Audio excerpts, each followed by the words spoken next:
A new purpose. Rain found himself standing at the edge of a wide desert.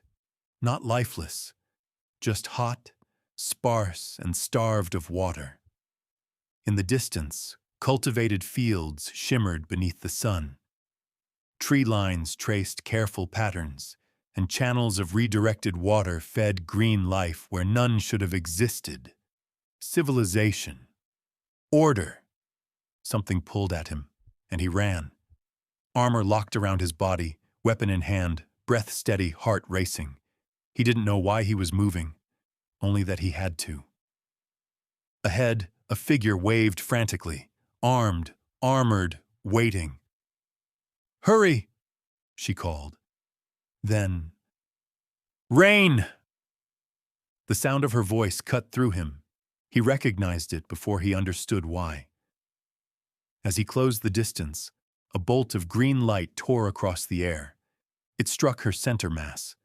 She fell, and her body began to dissolve into drifting fragments of light. He heard a voice. Soft, barely heard. "I'm gone, don't lose the others." "No!" Rain dropped to his knees beside her, reaching out. She turned her head weakly. "Rain," she whispered. Softer now. Fading. He saw her face, and recognition hit him like a physical blow. From before, from another life. Impossible but undeniable. His strength vanished. Before he could collapse completely, hands seized his arms. Wolf, Ward. They hauled him upright. "We have you, Rain," Wolf said. "Stay with us." They dragged him toward cover. Maya was waiting, reaching, calling his name, but his body wouldn't respond. It felt like gravity had multiplied, like he was sinking into stone. Shots cracked overhead. Wolf and Ward staggered, then fell. They didn't cry out, didn't hesitate, just turned their heads toward Maya. "He's yours," Ward gasped. "Get him safe." Then they went still. Rain lurched forward, stumbling. More shots.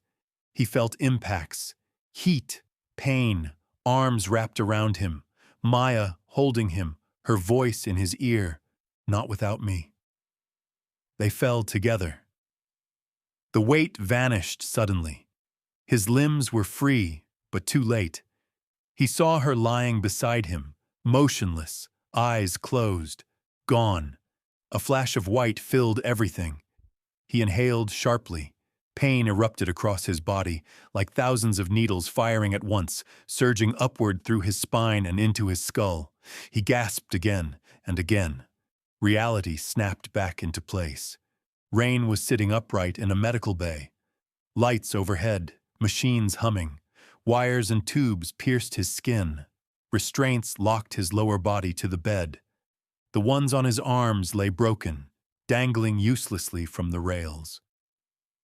Maya was there, alive, holding him. Wolf and Ward stood close, bracing him, keeping him from tearing free. "Not without you," Maya whispered. Wolf's voice was steady. "We have you." Ward nodded. "Always." A medic leaned in, watching the monitors. "He's stabilizing." Rain sagged back against the bed, still conscious, still shaking, breathing hard, trying to remember where he was, trying to remember what was real. The desert faded, the fields vanished, only the hum of life support remained, and the people who hadn't let him go. He heard the medic add quietly, "Some kind of seizure event." Rain tried to speak. His throat was dry.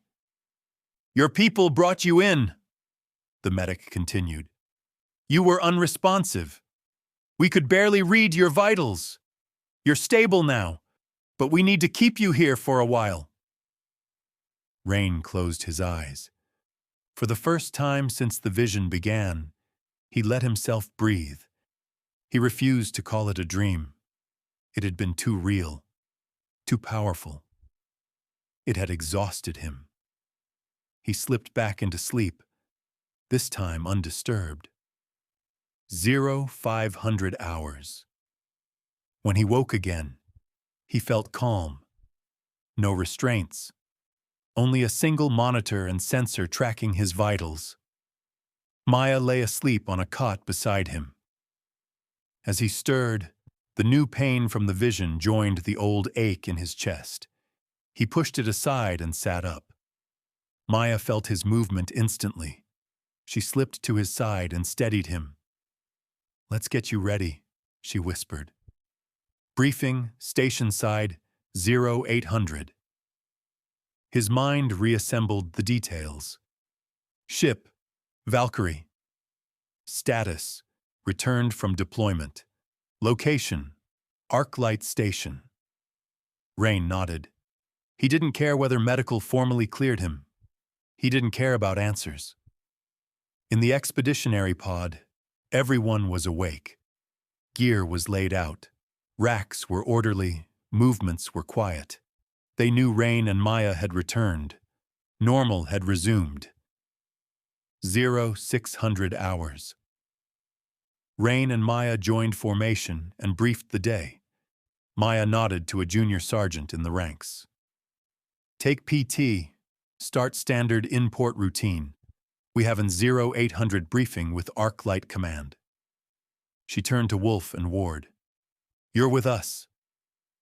Rain forced the words past the lingering pain. "Prepare. Stock. Ready. Deployment. Rough. Choppy. Enough." They nodded. The junior sergeant led Paladin and Ghost toward PT.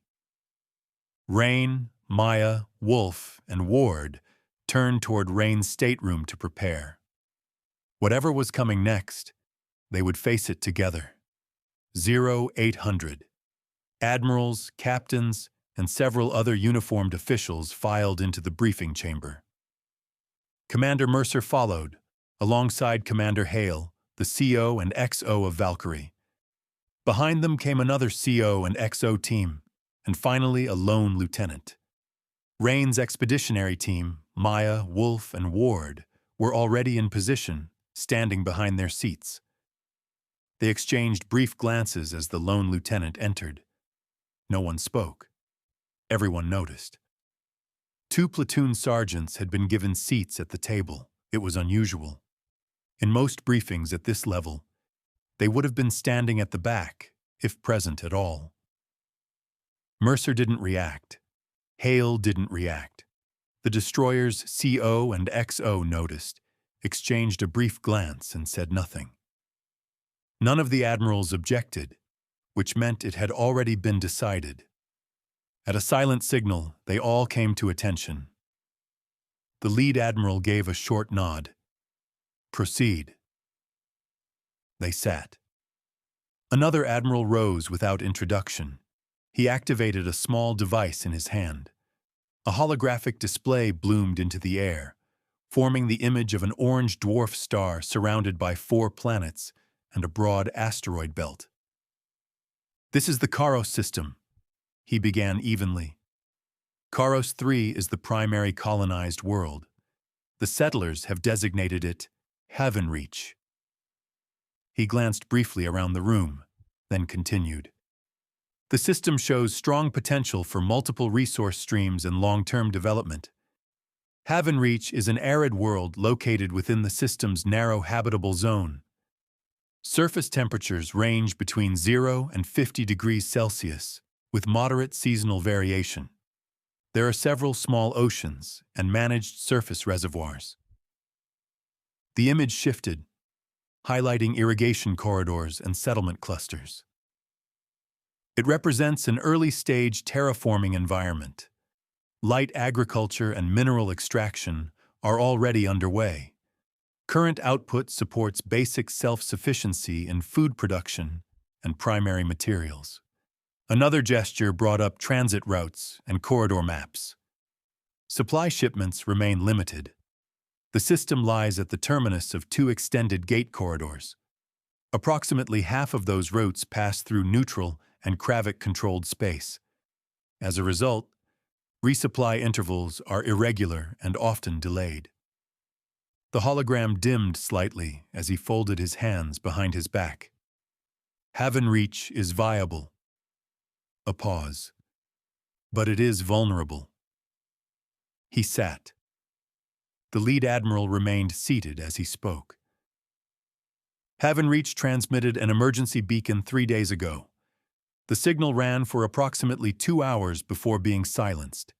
Initial data indicates multiple inbound contacts. The colony reports that it has assumed a defensive posture and initiated evacuation procedures to underground mining facilities. He tapped his console. We have no further verified intelligence.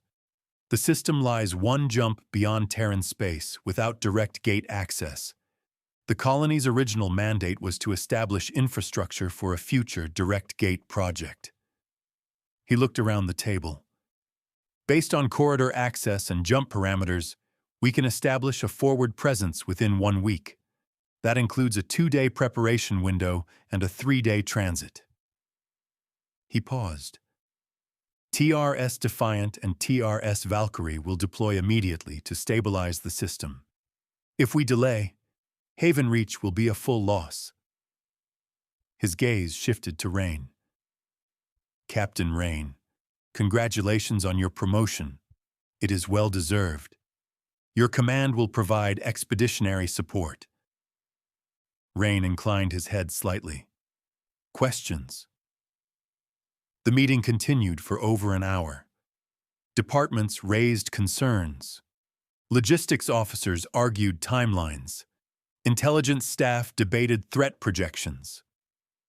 Maya whispered updates to Wolf and Ward, filtering information and shaping responses. Rain listened only in part. He trusted Maya completely. His thoughts remained fixed on the system, the distance and the unknown waiting there, its similarity to his new pain. Finally, the lead admiral spoke again. Captain Rain. Rain looked up. If you require specialized equipment, submit requisitions by close of business. We will do everything possible to support you. He nodded once. Rain nodded in return. Maya answered for them both. Thank you, Admiral. We will. No one commented on the structure of Rain's team. No one questioned the seating. No one challenged the arrangement. The silence was approval. After the last of the officers filtered out, Mercer and Hale paused briefly to congratulate Rain on assuming captain's rank. Both offered quiet words, professional and sincere, before departing. When they were gone, only Rain, Maya, Wolf, Ward, and the unnamed lieutenant remained. For a moment, they ignored him, not out of hostility, not even indifference. They simply weren't ready yet. Wolf stepped forward first. He gripped Rain's forearm and pressed his armored shoulder lightly into Rain's with a soft clash. Captain. Their foreheads touched briefly. Ward followed immediately, wrapping Rain in a quick, crushing hug, armor clanking. She pulled back and planted a dramatic kiss on Rain's forehead. Captain. Maya gasped in mock scandal. Sergeant, she said sharply, control yourself. Have some protocol. Her smile never faded. All four turned then, together, toward the new lieutenant. He had needed to see that. Maya spoke first. Lieutenant, your uniform says Expeditionary. You're with us? He nodded. Yes, Lieutenant, he replied quietly. Maya, she said, gesturing to herself. Rain, she pointed. Platoon Sergeants Wolf and Ward. The lieutenant nodded again. Rain inclined his head once. Maya continued. We'll be dividing the platoons as follows. Wolf and Ghost will be with you on Valkyrie, along with one of Defiant's platoons. She glanced at Wolf. If you have questions, listen to Sergeant Wolf. This is your first platoon command. She lifted her datapad slightly, answering questions before he could ask them. Build trust. Ask any of us if you need anything. The lieutenant nodded carefully, absorbing every word. Rain and I, Maya went on, with Ward and Paladin, will be on Defiant. It's the senior ship. No way around that. Rain spoke next, his voice still rough. As leaders, we'll have to accept separation from our companions sometimes. Not in assignments, I've fixed that. In operations. Maya immediately opened her mouth to protest. Before she could speak, Wolf and Ward both stepped forward. Not you, Maya, Wolf said gently. You're his aide, Ward added. They exchanged a brief smile. We can accept being a part in operations, they said together. Maya drew a breath, visibly restraining herself. The issue was not settled in her mind, but she let it pass. Until departure, she said firmly. We meet often, full briefings, no gaps, no secrets. Her eyes lingered briefly on the lieutenant as she spoke. I want requisition requests ready for the expeditionary meeting on board at 1500. Platoon movements completed by then. They nodded in unison. There was nothing more to say. They turned and moved out, each toward their next responsibility. Preparation had begun. Rain and Maya returned to Valkyrie for the last time before departure. They had packing to do. Maya moved through the cabin on autopilot. Something weighed on her. She had barely processed the morning. Finally, she stopped. Rain. Expeditionary Command sent us your records. Not all of them. Just enough so medical can take care of you and the lieutenant properly. Rain lifted his hand and signed, the gesture precise. I don't want to know. Maya looked at him. Then she broke. Not the quiet tears she had learned to hide. Not the controlled cracks she allowed herself in private. These were unrestrained.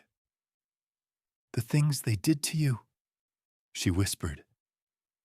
Rain signed again, slower this time. Don't cry for me. Then, after a moment, he added, his hands shaking slightly. When my wife died, I had nothing, not even death to look to. He gestured toward the tablet, its screen filled with dense medical files. I asked for this, even if I didn't understand it then. He looked back at her. You said I was here to walk you out of hell, and you, me. He pointed once more to the data. This was the price. Maya leaned into him, and he held her until she was steady again. Only then did they return to packing. The preparations for this mission were different from anything they had done before. Not just in timeline, but in intent. This was not a patrol built around standard loadouts and flexible response packages meant to cover a wide range of possible encounters. It was a measured deployment toward a known threat, one that intelligence believed could be contained, but only barely. Rain and Maya submitted requisitions that reflected that reality. They ordered long lists of portable defensive structures, modular perimeter systems, base camp fortifications, and planetary weapons platforms. The equipment was designed for sustained surface conflict, not short-duration insertion. Command approved nearly all of it. That alone was telling. They spent the remainder of the day establishing their temporary quarters aboard Defiant. The stateroom was stripped of anything unnecessary and converted into a working space. Maps, Data slates, logistics terminals, and shared command displays replaced personal effects. It was a habit now. Preparation before comfort. Across both ships, Ghost and Paladin immediately began integrating the new personnel. It was not simple, if it ever had been. This time, it was something else entirely. The incoming platoons were not pre-formed units. They were volunteers, hand-selected from across expeditionary forces to fill specific skill requirements. Command had issued a targeted request, and the response had been overwhelming. Many had heard about Rain's companions, about Ghost, about Paladin, about survival rates that did not fit accepted models. Applications poured in. Some soldiers volunteered alone. Others arrived in pairs or small groups, teams that had already learned how to trust one another under fire. They made sure command knew it, and those bonds were preserved whenever possible. As a result, companion formation happened quickly, but it was uneven, and it required adjustment on both sides. The reorganization was extensive. They had enough combat medics to assign one to every platoon. Ghost and Paladin reshuffled companion groupings to accommodate that. Medics were placed within existing bonds where possible, choosing companions they trusted. Specialists were redistributed. Support roles were reinforced. Where skills were lacking, they were supplemented. Where redundancy existed, it was spread. By the end of the process, the force had been reorganized into 4 fully integrated platoons. Ghost and Paladin remained largely intact, but every unit now carried both veteran and newly bonded elements. No one was untouched. The combat medics made their own decision. Every one of them shaved their head completely, including their eyebrows. It was practical, clean, and functional. It removed contamination risks, simplified medical procedures, and made identification immediate under stress. Their companions did not shave. The medics remained bonded within their platoons, but their role also extended beyond individual attachment. They were marked, not as separate but as responsible. Not only for one companion, for everyone. By custom, the new platoons remained unnamed. Names were earned, not assigned, but plans were already forming. Quiet discussions, private sketches, symbols not yet revealed. The 2 new platoon sergeants bonded quickly as anchors for the new structure. Sergeant Robert Calder was the elder of the 2. Scarred and weathered, he carried decades of experience in his posture alone. Sergeant Nathan Pierce was younger, fast, exceptionally capable, still learning how much weight leadership carried. They fit, naturally. Calder transferred to Defiant as senior platoon sergeant. Pierce remained aboard Valkyrie. Pierce and his platoon fit naturally alongside Ghost, and the distinction between them became apparent almost immediately.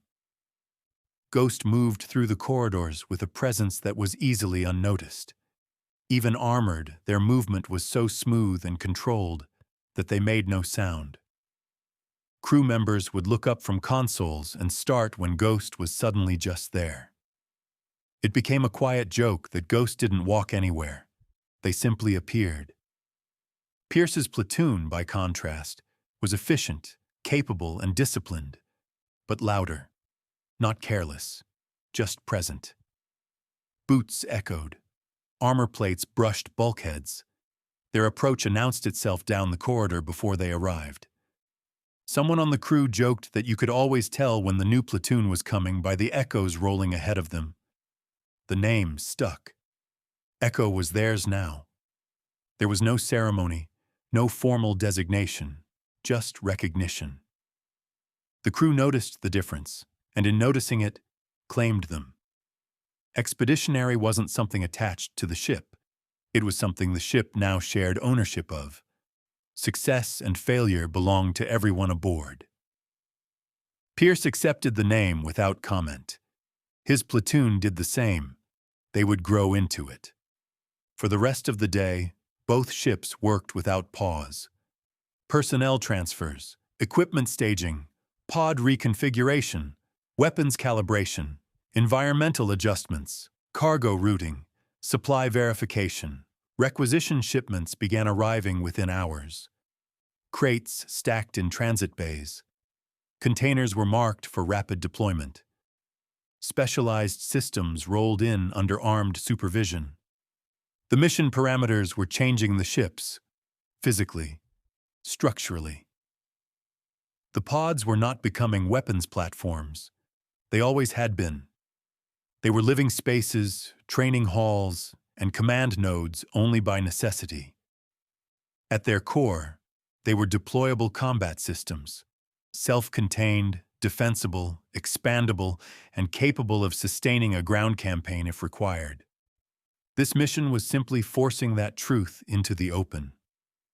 No one said it out loud, but everyone understood. This mission was being built for the worst-case scenario. Early on the second day, the leadership of both ships met in Defiance wardroom. Present were Captain Elias Rowan and his executive officer, Commander Lila Chen, along with Commander Mercer and Commander Hale from Valkyrie. All agreed that there was not enough time for separate, more personal meetings. Expeditionary leadership attended in full. Rain, Maya, Wolf, Ward, Calder, and Pierce. Valkyrie's command staff expected the inclusion of the platoon sergeants. Defiance Command accepted it without comment. Captain Rowan, as the senior officer present, welcomed them all. He began without preamble. "We have the mission. We have the brief." He glanced toward Maya. "Second Lieutenant Maya, thank you for your timely and thorough requisitions. If you are not receiving something you need, inform my office immediately." The wording made it clear that timely and thorough were not qualities he always encountered. Rowan folded his hands on the table. "We have a lot of ground to cover. I'm going to start with some candor, even in front of the full group, so we can move forward." He nodded once to his executive officer. "Commander Chen and I have concerns about Captain Havelock's departure." He chose his words carefully. "We have no desire to become casualties of politics. Havelock was not known for creativity, but he was considered sound." Julian Mercer leaned forward slightly. "Elias," he said, deliberately lowering the formality. "I'm not sure which version of the report you saw, but we wrote it." He nodded toward Maya. "What happened to Havelock was overdue. Current intelligence suggests our present situation is fallout from his actions." Mercer slid a tablet across the table. "Observers of his open gate transits did more than expose Valkyrie to the Hrithi attack. We believe they also emboldened the current threat, likely Vareth. They measured our capabilities and identified opportunities to exploit colony defenses." Maya turned toward Captain Rowan and Commander Chen. "Captain Havelock used gates all the way to our patrol zone. He was warned, by us and by his own crew," she continued. She did not blink. "He then jumped only one system out. A breath. Anyone watching could predict where we were. The Hrithi are not idiots." Her tone did not shift. "He transited openly and was surprised when we were detected. When we had a chance to disengage, he hesitated. When he hesitated, we lost our window." Silence. "He was prepared to surrender a Terran jump ship." Another pause. "He left us no choice." She did not look away. "We boarded." The word hung in the air. We cleared the vessel deck by deck, compartment by compartment. No survivors. Now the room understood. And then we destroyed the ship. The silence that followed was heavier than before. Maya shifted her gaze from Rowan to Chen. Do either of you intend to repeat that pattern? The question was clinical, direct, unavoidable. Captain Rowan answered first.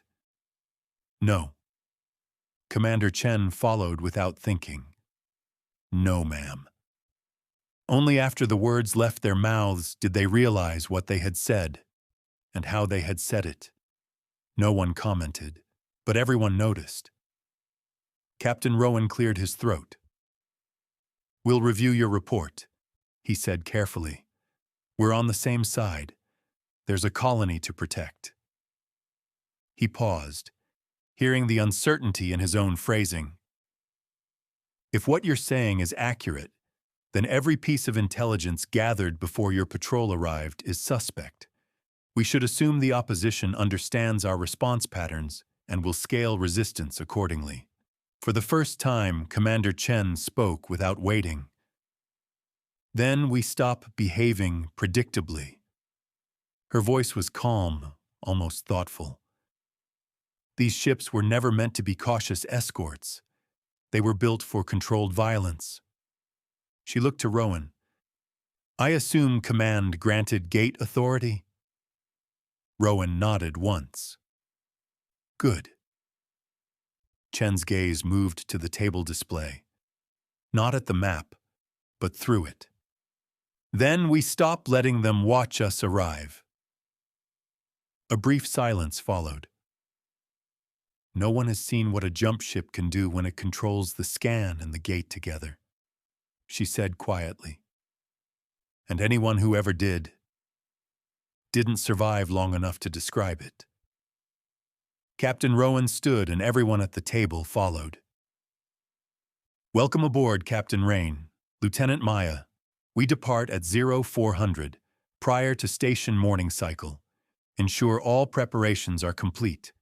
Report any delay or deficiency immediately. Dismissed.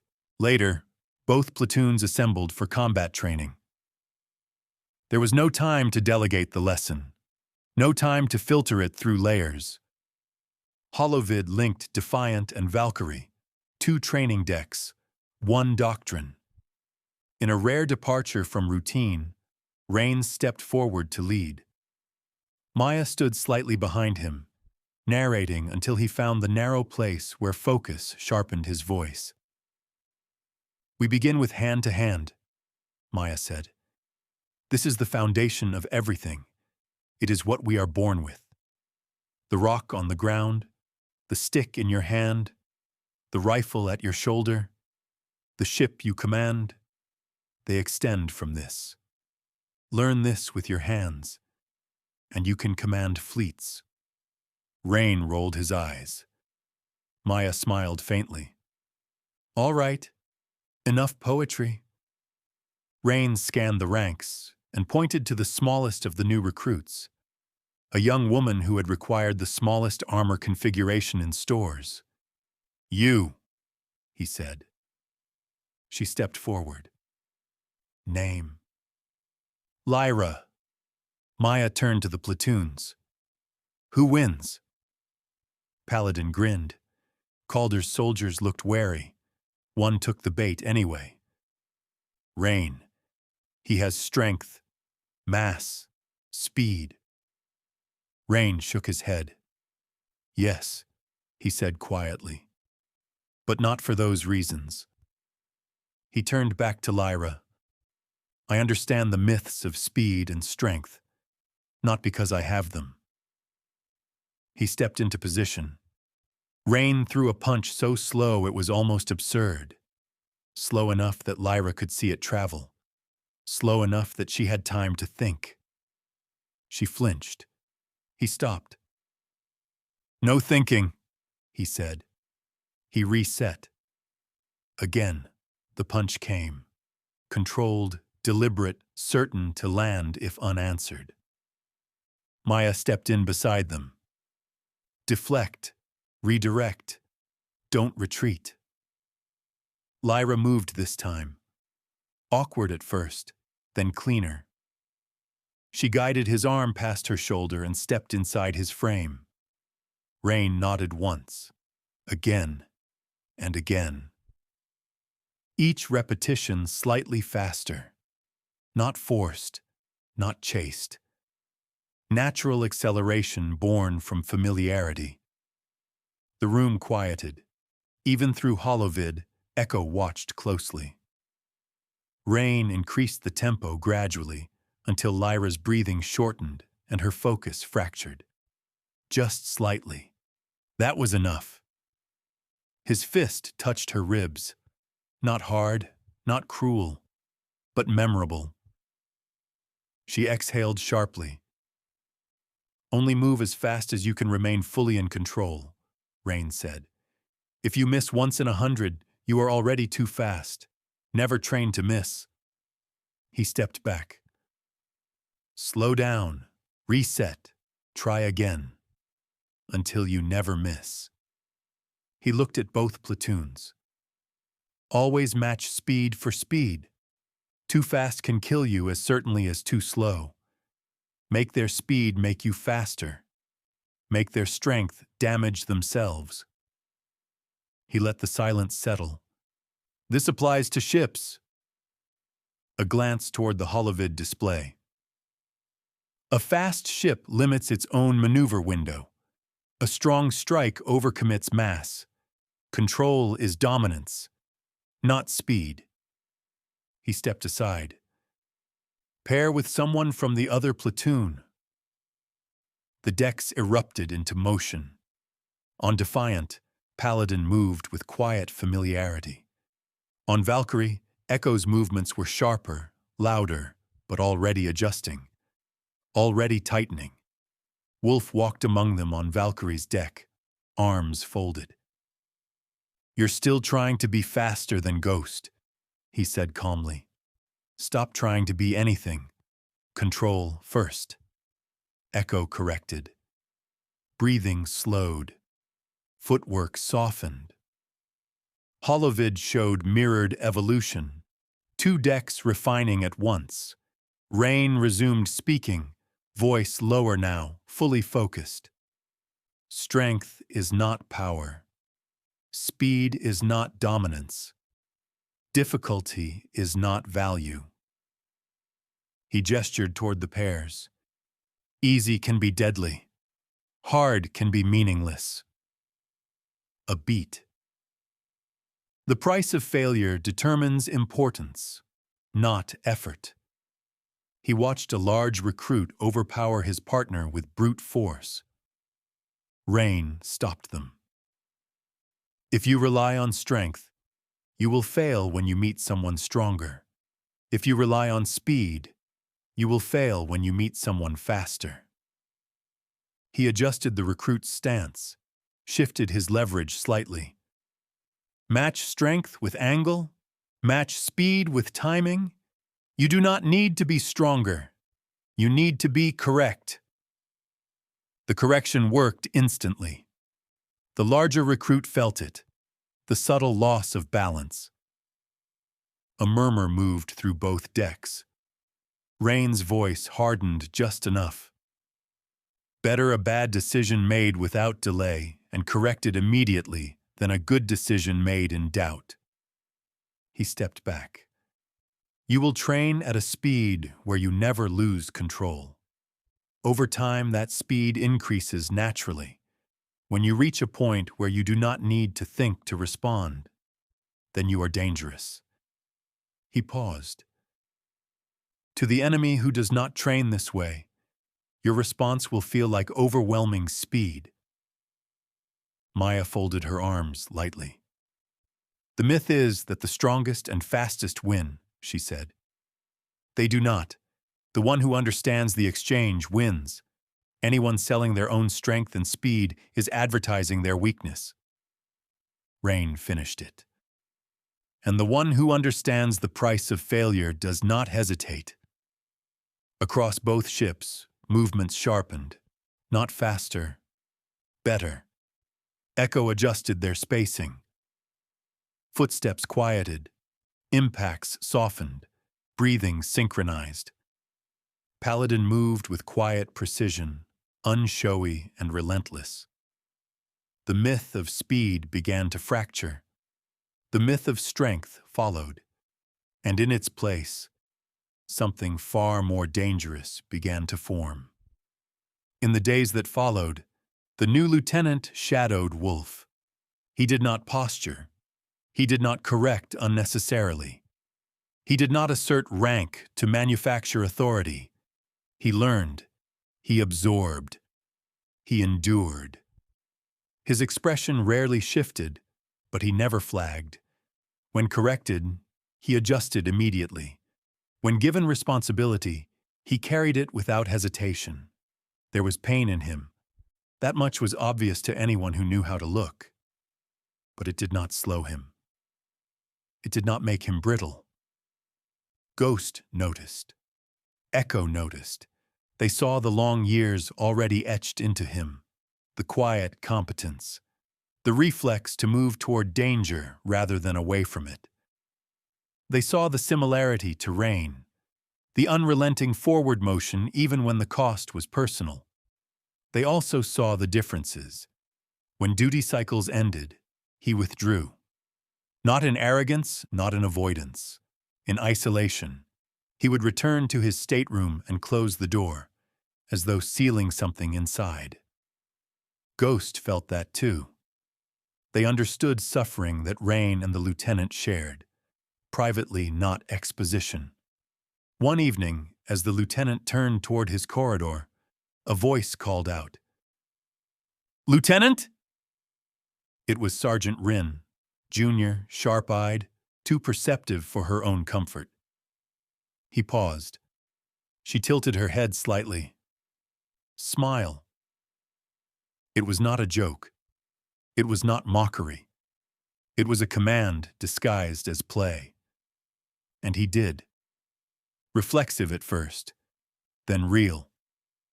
The change was small, but it shifted something in the air.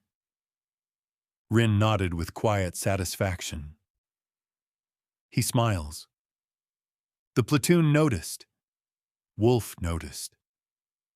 The next time someone addressed him, it came differently. Lieutenant Smiles. He did. The name shortened quickly. Lieutenant Smile. From the outside, it might have sounded diminutive. It was anything but. It was not a reduction. It was a claiming. Ghost and Echo were not mocking him. They were anchoring him, giving him a name that carried weight opposite its sound. True power was protected by misdirection. Ghost was not ethereal. Echo was not noise. Lieutenant Smile was not light-hearted. The name fit. He recognized it for what it was. And something in him, something fractured in another life, long before this ship, settled. Wolf made no comment about it. The next duty cycle, he reassigned positions calmly. Sergeant Rin will serve as the lieutenant's aide. He said it as though it were procedural. The lieutenant requires one. Both are currently unpaired. This assignment remains until they both find their companion. Rin blinked. Lieutenant Smile blinked. They both accepted. Ghost and Echo exchanged glances and said nothing. Privately, more than one of them remarked that the two of them didn't see the obvious. The lieutenant no longer retreated to his stateroom immediately after training. He stayed. He listened. He smiled when called. And slowly, without announcement or ceremony, he stopped standing slightly apart. The following day, Defiant and Valkyrie made the long jump to Karos system. Karos. When Defiant jumped, Rain, Maya, and Smile were already monitoring the command channel and the navigation holovid. Space folded. The ship blinked out. Then reality reassembled around them. Karos resolved in layered bands of radiation and drifting debris. The gate hung offset from the primary star, dark and inert against the glare. Initial scans populated the holovid. Planetary bodies, thermal noise, residual transit signatures. Captain Rowan didn't hesitate. "Deploy scouts!" The hangar crews were already moving. The scouts aboard Defiant weren't long-range dwellers. Independent scouts relied on ion drives powered by internal cores and energy weapons that required no reload cycles. These were different. High-performance craft. Pilots strapped into tight cockpits, no room beyond seat, controls, and survival systems. Gas-assisted ion drives gave them violent acceleration and hard-braking authority. Weapon hardpoints were modular, optimized per mission, effect, and power. Hangar control chimed in. "Roger, Captain. Broadhead 1 outfitted with stones and a magic wand. Broadhead 2 outfitted for harsh language and sleep." "On their private channel," Smile translated calmly. "Stones and a magic wand are railguns and energy weapons. Harsh language and sleep is electronic countermeasures and EMP. Rain didn't smile. He watched the gate. The broadheads launched in sequence, ion trails cutting pale lines through the dark as they accelerated toward the silent structure. The gate looked patient. Defiant and Valkyrie held position, maintaining stealth. Both ships were power to be reckoned with. But they weren't brawlers. They were designed to strike and evade. They needed control of the gate. They needed scan synchronization. They needed to flag the enemy. Then the next phase could begin. Broadhead 1 and 2 crossed the system, 2 blips on the holovid. As they approached the gate, 2 red contacts appeared, then vanished. Minutes later, comms crackled. 2 bogies eliminated. The scout blips merged at the gate. Time stretched. Minutes felt like hours. Then the holovid flared. 24 red tags populating the display. Broadhead 1 and 2 report mission success. All non-Terran contacts flagged red, returning to ship. Rain gave the signal. All platoons to readiness. 2 companion groups would remain aboard each ship for security. The rest would deploy with the pods. They assembled in the wardroom. Rain, Maya, Sergeants Calder and Ward. Smile, Wolf, and Pierce joined via Valkyrie. Captain Rowan, Commander Chen. "Department heads," Rowan began. "We have a clear path to Haven Reach. Expeditionary pods will deploy. Valkyrie will remain in geostationary orbit for ground support." He paused. "Lieutenant Maya, anything to add?" "Unusual." Rain smiled faintly. Maya hesitated only a moment. "We'll leave 4 expeditionary aboard each ship, 2 companion groups for security. The remainder deploy to surface." Rowan nodded. "Lieutenant, we would like you to remain aboard Defiant." Rain nodded agreement. "No," Maya said immediately.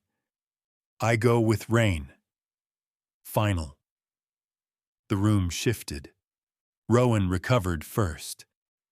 "Of course, only a request." Maya softened. "I will maintain comms with the ship when expeditionary tempo allows." Rowan nodded. Compromise accepted. "Continue, Lieutenant." She blinked. "Continue?" "With the system brief, not just expeditionary." Maya drew breath. "The system scans indicate we can win, not merely survive. The original mission parameters assume higher risk." Commander Chen leaned forward. AI assessment? No, ma'am. Our assessment. She glanced at Rain. We can contain the surface. Scans show a large deployed force with transports staged to collect colonists. They misjudged our response time, likely assumed system-to-system transit. If that's true, they may believe they have another 5 days. She stepped to the holovid. They're operating under the belief they have time remaining. She let that sit. We remove that assumption. Rowan's eyes sharpened. Explain. We strike hard and fast. Take the surface before they can consolidate. Secure the colonists. Valkyrie ensures no interference. And Defiant? Rowan asked. Maya inhaled. You go hunting. The room quieted. Their primary vessel is cruiser class. On direct comparison, no contest. She held Rowan's gaze. But we control the gate. We control timing. We control position. Defiant can take it, if done carefully. The XO nodded first. Ops, ensure Lieutenant Maya has priority comms and best available equipment. Understood. Status updates followed. Assignments confirmed. Valkyrie acknowledged readiness. Then Smile spoke. Captain Rowan, recommend Broadhead 1 and 2 reload with EMP and projectiles, stones and sleep.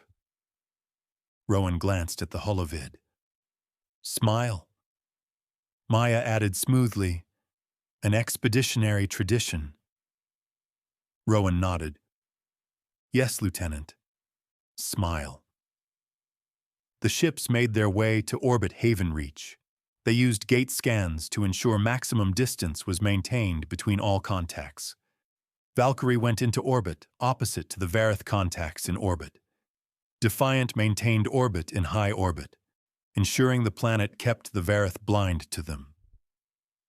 Valkyrie used the planet horizon to shield them, and the AI assessed blind spots and opened fire on the 2 ships in orbit as soon as they had a firing solution.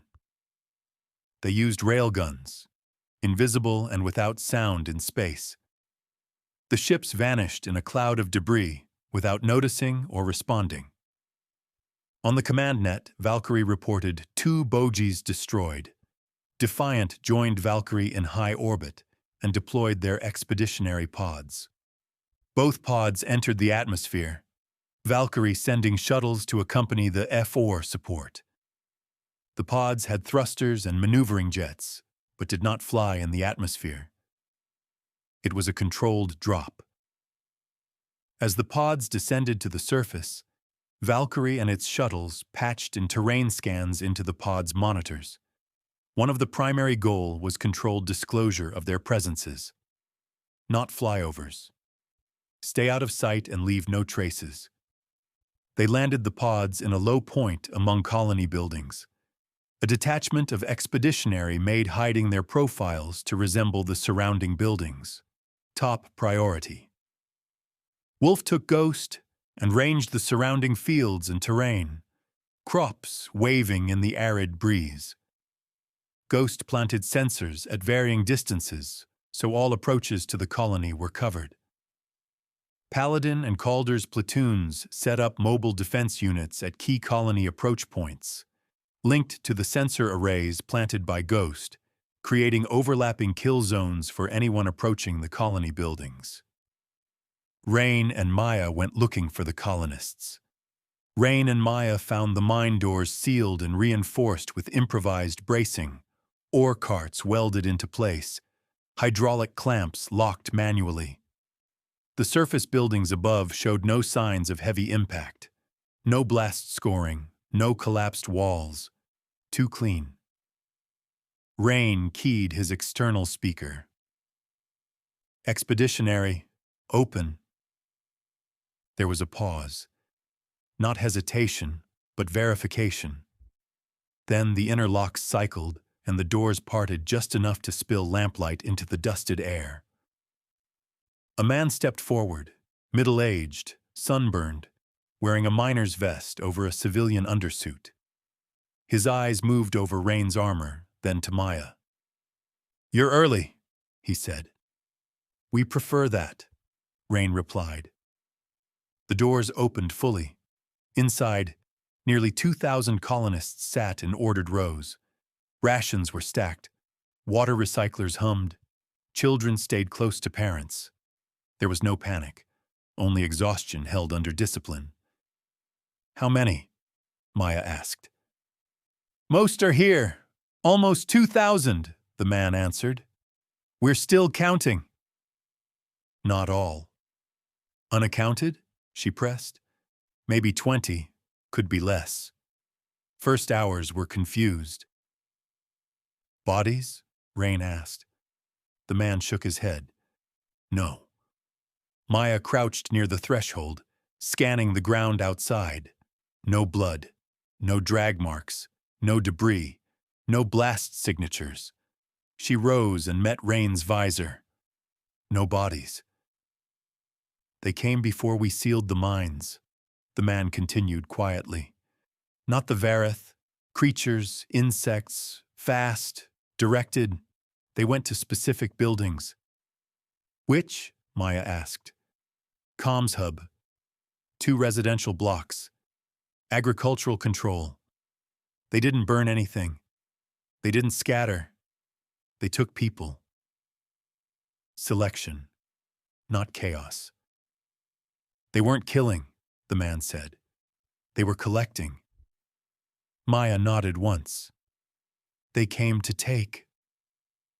A ripple moved through the chamber, quickly stilled. Rain turned back toward the doors. "Seal the mines. Remain underground. No surface transmissions. No external signals." "You're leaving?" the man asked. "We're finishing," Rain answered. The doors closed with a heavy metallic echo. Above ground, Ghost's sensor net pulsed outward through the fields. Crop rows shifted in the arid wind while mobile defense units aligned their arcs in silent synchronization. The first Vareth probing element crossed the outer perimeter and triggered layered fields almost immediately.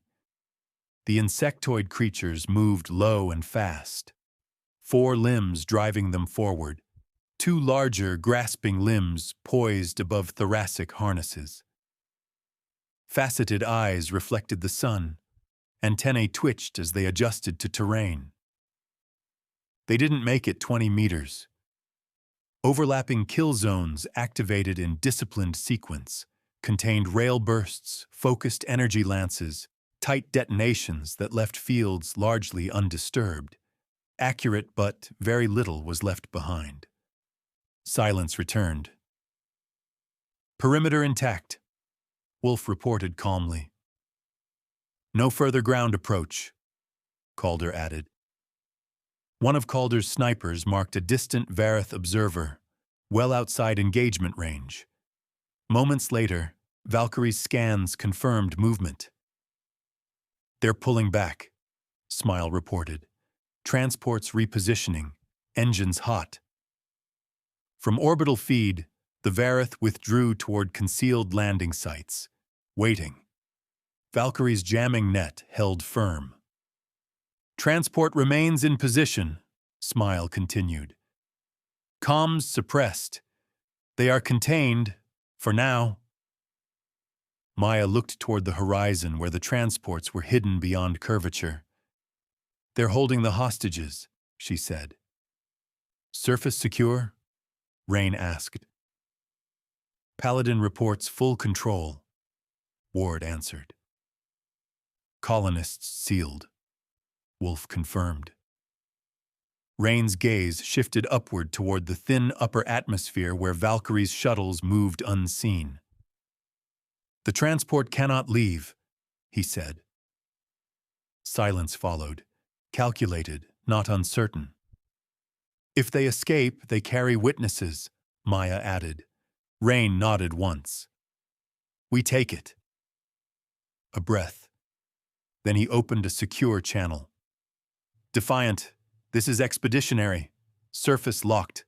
No Vareth comms in or out. Hostages confirmed aboard transport. We require distraction. There was no hesitation from orbit. Understood, Rowan replied. Maya's voice remained steady. Create urgency. Make them think the system is collapsing. And Captain, she added, your turn to go hunting, Rowan and Hashpak. Defiant slipped from high orbit without announcement. Captain Rowan stood at the center of the bridge, hands clasped behind his back, watching Haven Reach recede on the forward holovid. Commander Chen remained seated at tactical, her eyes half-lidded in concentration as system geometry layered itself across the display in translucent overlays. The overlays rippled with uncertainty bands and probability cones, the ship's systems constantly measuring how much of reality the enemy was allowed to perceive. They did not accelerate aggressively. They did not flare drives. They simply left, quiet enough that, from the wrong angle, departure might be mistaken for drift. Maya's voice cut in through the command channel. Captain, recommend assuming electronic countermeasures control and leading the cruiser into the asteroid belt. Ice, planetoids, rotating mass, they'll have to work for firing solutions. You don't need to outrun them. You need them solving the wrong problems, and make sure the Vareth lose gate track of their own cruiser. Affirmative, Lieutenant. Chen's fingers moved once. Vector plotted. Cruiser patrol arc confirmed. Within ECM envelope. Establish lock. The emitter vanes along Defiant's hull shifted frequency. No bloom, no surge. The jump field harmonics tightened and rearranged, reshaping the electromagnetic landscape around them. Defiant did not vanish from sensors. It became ambiguous. Returns redistributed, timing distorted, certainty pushed into soft margins. They shaped what the cruiser would see. Lock established, Chen said. Outside accurate rail envelope. If he fires from here, he's gambling. Maintain. Defiant held at the edge of clean firing geometry. Close enough to be seen. Far enough to be safe. They did not provoke. They did not flee. They invited pursuit. Broadhead 1 and 2 remained secured in the hangars. Their high-performance drives drank fuel too quickly for loiter. They were not comfort craft.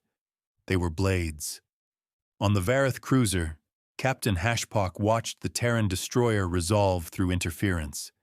His mantle tendrils tightened slightly as sensor fidelity improved.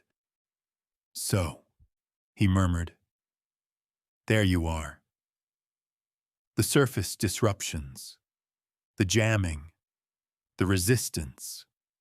Explained, a Terran jump destroyer. His concern evaporated. Even a Vareth destroyer could contest such a ship. A cruiser would dismantle it. Helm, pursue, standard engagement acceleration. He did not question why the destroyer had revealed itself. There was nothing it gained that mattered. On Defiance Bridge, Chen watched the thrust spike. He's taking the bait. Rowan allowed the faintest smile. Of course he is. The cruiser accelerated. Defiant adjusted course, not fleeing, not sprinting, shaping its vector toward the outer debris belt that ringed Karos. Not a wall, not empty. A field of moving mass, each object a problem the cruiser would have to solve. Mass created interference. Rotating bodies cast sensor shadows. Ice and metal scattered targeting returns. Every calculation would carry error. Maintain ECM. Stable. He believes he has clean pursuit. Defiant moved at the speed of control. Maya added, "Be careful. The Varith will try to end this early. You're not in his weight class, not worth his time." They crossed into the debris field. Chunks of frozen ice drifted like broken continents. Metallic fragments rotated lazily. Sensor noise thickened into 1,000 shifting uncertainties. And here, the ships revealed what they were built for. Defiant's shields were not weapon barriers. They were extensions of the jump field, harmonics preserving coherence. Solid mass destabilized that geometry, so the field did not repel debris.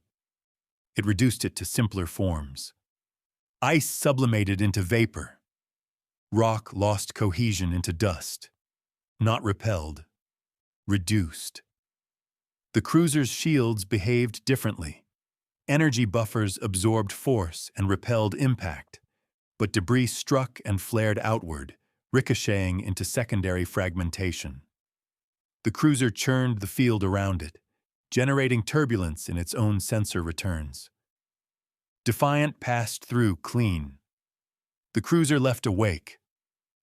Hashpock attributed the interference to Terran countermeasures. Compensate. Maintain lock. The destroyer slipped deeper. Not fleeing, leading. Then Hashpock surged. Full commitment. "Engines spiking," Chen said sharply. "Launch broadheads. Hold them in our shadow until he commits." The hangar doors opened. The two single-seat craft dropped free, hugging Defiant's thermal and EM shadow as the cruiser closed. On the Varith bridge, impatience hardened. "Full speed! Weapon priority!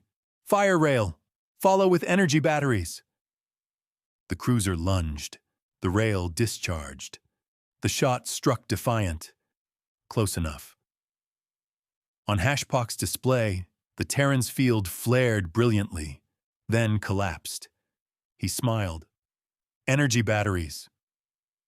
Blazing arcs lanced across space and struck the destroyer directly. Hashpock waited for fragmentation. Defiant cut behind drifting debris, lattice armor scorched but intact. Terran jump hulls were not simple armored shells. They were built around layered field systems whose interactions were more complex than most captains ever had reason to consider. Energy did not strike them cleanly. It bled into the lattice, scattered, redistributed, sometimes in ways even their own designers only partially modeled. The cruiser's beams should have gutted a destroyer. Instead, Defiant shuddered, compartments flared red, crew were thrown hard against restraints, but the hull held. Both captains adjusted their understanding and recalculated. "Captain, 2 small contacts. High velocity." Insignificant. Focus on the destroyer. The broadheads emerged from Defiant's shadow like thrown blades. EMP bursts struck drive control matrices. Micro-projectiles punched into engine housings. Not catastrophic, precise. "Engine response degraded," an officer reported. "Power redistribution required. Rail priority." "Captain, cannot maintain thrust and rail simultaneously." The broadheads vanished before the cruiser could commit attention without losing the destroyer. On Defiant, 2 dead. 4 in medical, Chen reported quietly. "Forward capacitor bank lost. Backup engaged." Rowan exhaled once. "We will not be that lucky again. Keep warning us, Lieutenant." Maya replied, "It wasn't luck, Captain. It was margins. You're doing fine." The first exchange had almost decided it. Hashpock had rushed, nearly won. But he had taken engine damage. Now he would have to choose, and every choice would cost him. Redistribute power. Reinforce engines, Hashpak ordered. The cruiser surged. He's feeding engines, Chen observed. Rail recharge slows. Punish it. Defiant fired once from concealment. Precise. Unambitious. An energy bank went dark. Second run. Full rail priority, Hashpak snapped. The cruiser slowed fractionally. He's sacrificing maneuvering, Chen said. Broadheads. EMP struck weakened thrusters. Microfractures spread. Engine efficiency down 6%. The rail missed by less than a degree. Third run. Hashpak stared at his oscillating power matrix. He wasn't losing. He just wasn't winning. Moderate engines, moderate rail. A compromise. Now, Chen said. Defiant struck a dorsal redistribution conduit. Lights dimmed on the cruiser. Half a second. Enough. Internal routing desynchronized. Efficiency dropping across primary systems. Hashpak stared at the destroyer drifting through debris. He was not being outgunned. He was being dismantled. Every choice cost him cohesion. The destroyer remained steady, stable, unhurried. He's approaching instability limits, Chen said softly. He thinks he's weighing odds, Rowan replied. He's managing mistakes. Ahead, the debris thinned. Open space. Hashpak clung to it. One clean solution. Overpower engines, maximum thrust. The cruiser surged beyond tolerances. He's committing, Chen said. He has to. Hashpak would gain speed, cut engines, dump everything into weapons. He believed the destroyer would retreat. Defiant did not. Hold speed. Maintain ECM lower hemisphere. Energy weapons there. Worth the risk. Defiant slid into the cruiser's ventral blind zone. Hashpak cut engines. Shift power to primary rail. Rail charged. Energy cycling slow. Inertia carried the cruiser forward. Fire. The rail skimmed Defiant's dorsal arc. Energy followed, delayed, weakened. Armor flared, held. Commit, Rowan said. Defiant dove beneath the cruiser, inside rail depression limits. Not fast. Exact. Fast enough for control. No firing solution, Hashpak's officer reported. Realization settled. They had not survived his strength. They had shaped it, redirected it.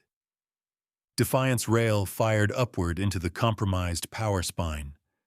Not spectacular, correct. Internal harmonics collapsed.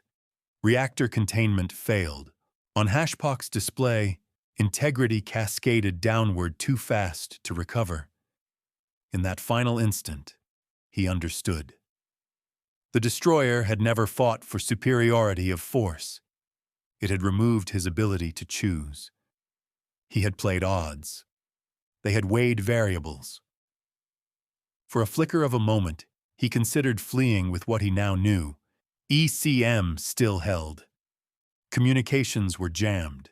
He had been isolated for this reason. They would never let him run. Through drifting particulate, the destroyer slid past, close enough for visual capture. A Terran star encircled by 14 rings. Defiant.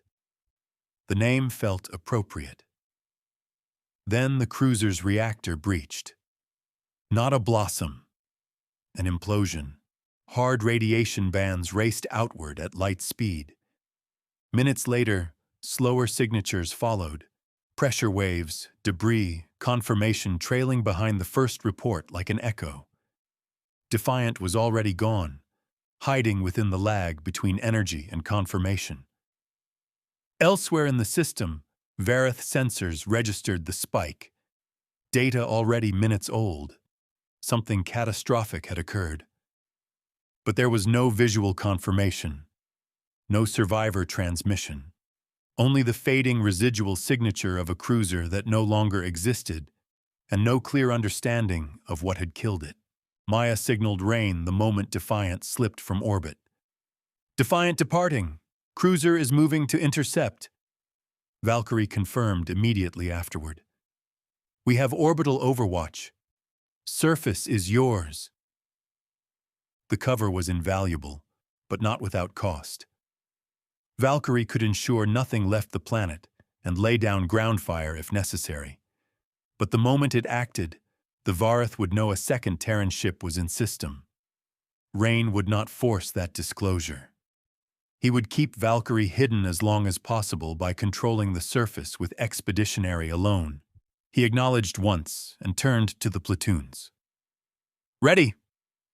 No explanation was required. If the Vareth realized they were not alone, the balance would shift. Change created chaos. Chaos created variables. Variables created loss. Ghost and Paladin extended into the farmland and arid plains beyond the colony perimeter. Sensors layered and overlapping, calibrated to range and motion. Rain sent Smile, Calder, and Echo platoon into the mine system. Check structural vulnerabilities. Secondary access shafts. Work with the colonists. Seal what needs sealing. Platoons from different ships moved without friction. One team. Ward and Wolf remained paired. Calder and Pierce as well. No one separated bonds that increased cohesion. The bond was not just sentiment. It was force multiplication. Maya's voice returned, steady. "The Vareth cruiser has committed. It is pursuing Defiant. Other Vareth ships are aware of engagement, but cannot identify a target." Good. Uncertainty was pressure. Ward cut in from the plains. "Contacts at extreme sensor edge. Testing perimeter, probe pattern." A sniper team atop the signal platform on the ridge added detail. One company strength insectoid element. Controlled movement. At least one Vareth overseer visible. Maya glanced at Rain. "Do you have a shot?" "Affirmative. Clear line." Rain nodded once. "Take it." The shot was dull and compressed, swallowed by distance. A half-second passed. Vareth down. Approximately 1/4 of the insectoids have gone feral, attacking everything in vicinity. Through optics, dust streaked outward. Formations fractured. Several creatures turned on their own ranks. The remaining Vareth reacted instantly, containing the feral cluster with ruthless efficiency. Feral element neutralized. 40% insectoid casualties. 2 breaking formation. Vectoring toward colony. Rain raised a hand, and the automatic grid paused. "Observe." The 2 insectoids ran low and fast, erratic without command structure. Rain gave a silent signal. 2 blinks before engagement. 40 meters. 30. 20. The ridge flashed twice. Both creatures dropped mid-stride. Silence returned to the plains. "Remaining company withdrawing. Discipline intact." Maya nodded slightly. Wolf, retrieve the bodies. 2 4-person elements moved out and returned methodically. Rain, Maya, Wolf, and Ward examined the corpses.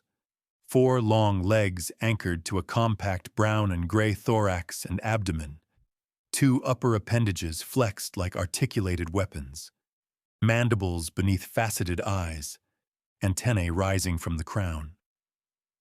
At the base of the neck sat a compact collar, embedded, and a cranial implant pierced the skull. Maya studied it carefully. Neural implant. Open-loop dominance. When the handler dies, the command stream terminates. Lower hierarchy reverts to base behavior. She looked toward the planes. We need precision when removing handlers. Wolf nodded once. Above them, unseen, Defiant and the cruiser continued trading position and vectors, vying for advantage. No decisive strike yet, only positioning narrowing toward inevitability. On the ground, the Vareth had learned something uncomfortable.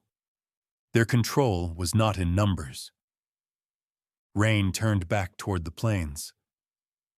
Resume grid, tighten engagement thresholds, no overreaction. This was not just destruction, it was controlled dominance. From the mines came the vibration, not an explosion, a tremor, subtle, rhythmic, wrong. Echo Platoon's sensors caught it first. Secondary shaft 3, Pierce said calmly. They read the rock correctly. The shaft was narrow, exploratory, sealed after low-yield returns. The Vareth had found it. A shaped charge whispered through stone. The wall split, rock fractured inward. Dust rolled across the chamber floor. And then they came. Insectoid forms poured through the breach. Low, fast, coordinated. 4 limbs drawing forward, upper appendages flexing like hooked blades, mandibles clicking. Behind them, a single Vareth handler flowed through the dust on multiple tendrils. Neural control rig extended, signal pulsing outward. Inside the cavern, colonists saw movement. Panic began to crest. It never reached full height. Calder stepped forward from the rock itself. His platoon moved with him. They had positioned along natural ribs of the chamber, armor dusted to match stone. They did not rush. They engaged, controlled bursts at close range. The first insectoid leapt. Pierce's round struck mid-thorax and folded it to the floor. 2 split around a support column. Calder pivoted and cut them down before they regained vector. The handler altered signal, and the swarm tightened. Smile shot the handler. The collar sparked. A quarter of the insectoids froze. Others convulsed. Formation collapsed. Echo advanced in disciplined pairs.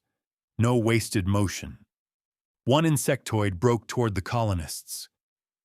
Calder intercepted, redirected its momentum into the cavern wall, and finished it at point-blank range.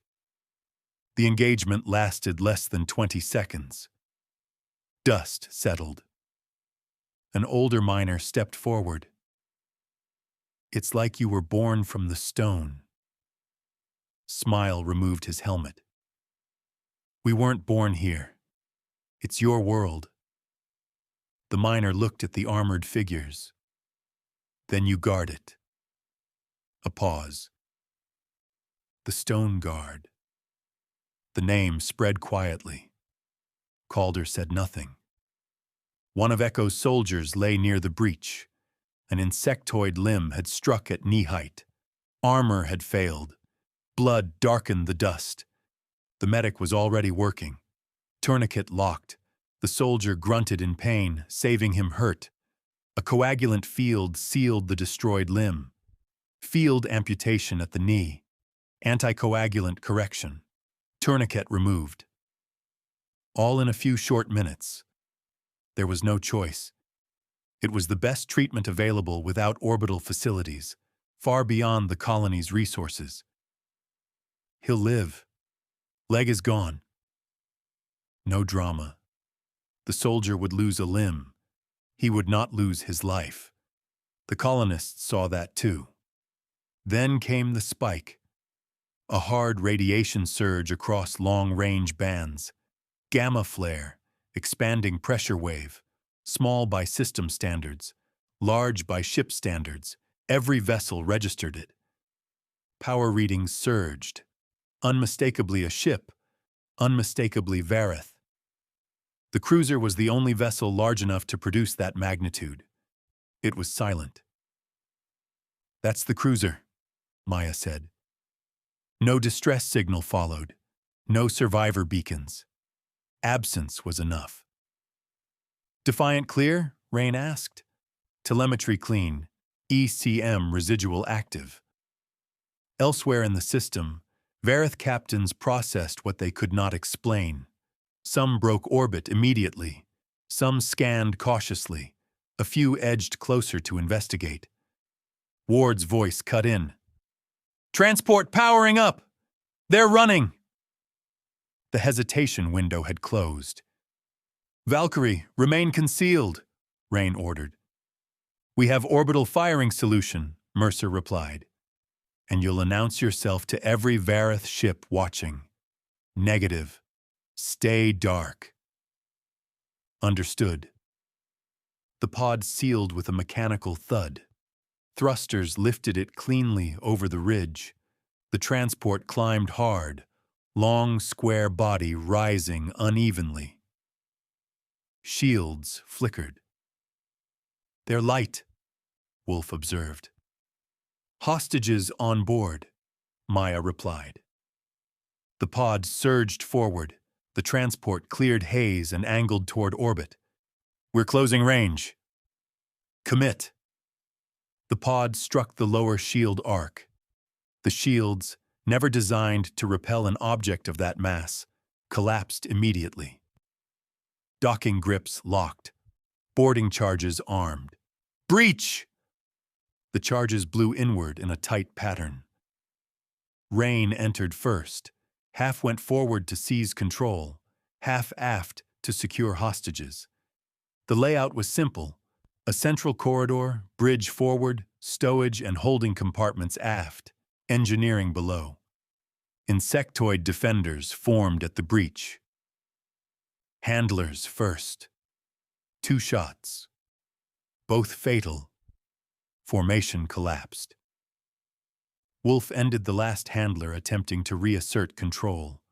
They moved aft into the main stowage compartment. The hostage hatch was sealed. "They're destabilizing life support," Maya warned. "Seconds." Rain placed a microcharge along the hinge seam. The hinge blew cleanly. Inside, colonists huddled. Bound, injured, alive. "You're safe." The transport shuddered as control was contested. "Ward, status." "Bridge secure. 3 casualties, none fatal. 1 sealed compartment forward. Handler eliminated. Don't open it unless you want a surprise. We're circling for landing." Rain exhaled. The transport was taken. Hostages were safe. Rain leaned his forehead gently to Maya's. Only she heard him. "My vision." As if he understood it fully now. "That was our fate, if we hadn't made our own orders." Without looking away from him, Maya transmitted. "All channels. Hostages secure. Transport under control. Commencing sweep for stragglers. Valkyrie, you're clear to handle the curious." They had not contained the system. They had taken it. If they had followed their original orders, containment would have ended in attrition and slow loss. This ended in control.